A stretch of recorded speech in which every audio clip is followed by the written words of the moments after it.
All right, so this video is going to focus on energy changes associated with electrons getting excited and moving from a lower energy level to a higher energy level, and then emitting that energy and returning back from that excited energy level to one of less energy. The atomic spectrum of hydrogen is going to be our focus. This is going to be applicable to Bohr's model of the atom. And what we see here is that with your continuous spectrum, and you would see all of the possible wavelengths within that visible spectrum. That's when you see your rainbows.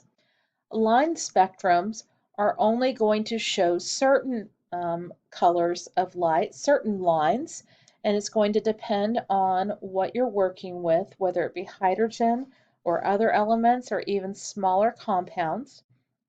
These are known as discrete spectrums, and these lines that we see, these emission lines, are only showing us the wavelengths of light that are emitted by hydrogen when its electrons get excited and then return back.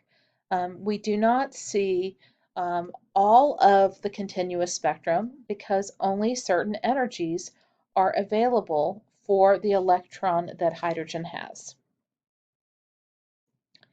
So the Bohr's model, again, is going to be applicable only to hydrogen. It did not work for larger atoms. And this is the idea that the electrons are moving in a planetary motion. They're moving in circular orbits. And so we can calculate the energy associated with the energy levels in which that electron can move using this equation. E equals negative 2.178 times 10 to the negative 18th joules. And then that would be multiplied by z squared divided by n squared. So E is going to represent the amount of energy that would be needed to move that would be present per energy level. Z is the charge of the nucleus. So for hydrogen, that would be 1. So 1 squared would still be 1. And then N is going to be one of your energy levels. N of 1 up to, right now we know of up to N of 7. And those correspond to your rows on the periodic table. And if you wanted to determine how much energy was going to need to be transferred to move from one energy level to another, you could calculate delta E by taking the difference between your between your final state that your electron was placed and its initial state. And so here we see a Bohr model representing the 5 energy levels so far. And then you can see different wavelengths of light being emitted, whether it be 4 to 2, 3 to 2, or 5 to 2, 3 to 2, or 4 to 2. And they each are going to correspond with specific wavelengths of light associated with those transitions. So we're going to calculate the wavelength of light that would be emitted when hydrogen is going to have its electron move from an energy level of 5 to an energy level of 3. And then we'll show those show that transition on an energy level diagram. So I showed you that equation for energy per energy level. And if you wanted to calculate it for a transition between energy levels, you could put that equation together and you would pull out your constant and get negative 2.178 times 10 to the negative 18th joules. Remember, this is for hydrogen, so your numerator will be 1 squared, which would just be 1. And then you would divide it by n final squared minus 1 over n initial squared, your energy levels. Well, we started at 5, an energy level 5, and we went to an energy level of 3. So it would be 1 over 3 squared minus 1 over 5 squared. At this point, you can do it in your calculator, and you're going to get that your energy level will be, or the energy transition will be 1.55 times 10 to the negative 19th joules. And light was being emitted. You were moving from a higher energy level to a lower energy level. So energy would need to be released which is why delta E was negative. This is an exothermic change. So if I was going to show this with, oh, sorry, we're not quite done yet. We wanted to calculate the wavelength of light. So we were able to use this relationship between the energy levels to calculate delta E. And we can use delta E to help us find wavelength because wavelength is proportional to energy. So if we use that equation from our first part of this unit, Hc over delta E, we now know the energy requirement that would be needed for that wavelength of light to be emitted. And yes, we know it's an exothermic change, but wavelengths are only going to be positive values. So we can just take the absolute value of that energy transfer, 1.55 times 10 to the negative 19th joules. The joules cancel, the seconds cancel, and when we do our math through, we get that our wavelength is 1.283 times 10 to the negative 6th meters, or around 1283 nanometers.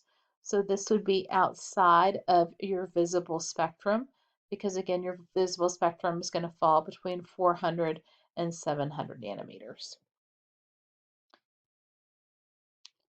So if I was going to show this with the energy level diagram, the transition, the electron that is being emitted would be moving from an N of 5 to an N of 3. You'll notice that each of the N levels has a different amount of space between it and the next energy level. The biggest jump is obviously between 1 and 2, but then you'll notice as you keep getting up, those differences become smaller and smaller. So I believe this is our last question. Here we have an excited hydrogen atom emits light with a frequency of 1.141 times 10 to the 14th hertz. So remember, we can use our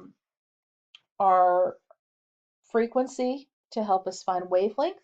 We can also use frequency to help us find energy. We want to, it says was needed to reach the energy level for N of 4. And it's emitting light, so it's releasing energy to be able to get to an N of 4. And what principal quantum level did our electron begin? So if we're wanting to know what energy level we started at, and we know that we ended with an N of 4, we need to figure out how much energy was being transferred to allow this change to occur. So we're going to use our frequency to help us find that energy transfer by multiplying it by the Planck's constant. And when we do that, we get that the amount of energy that was emitted was 7.560 times 10 to the negative 20th joules. The only time the sign for delta E truly matters is when you're wanting to calculate anything related to those energy levels, when you're either needing to add quantums of energy to move from a lower to a higher energy level, or whether you are emitting light or emitting energy to be able to move from a higher energy level to a lower one. So with that in mind, when we want to calculate that principal quantum level, we're going to need to use the fact that this was an exothermic change to be able to relate our transition between levels. We know we ended with a level of 4, so we would put that in for our N final, and we would want to solve for N initial.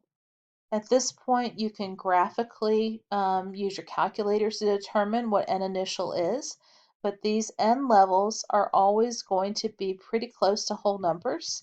And if you go through and do the math, or if you graph it on your calculator, you're going to get that this electron must have started in an energy level of around 6.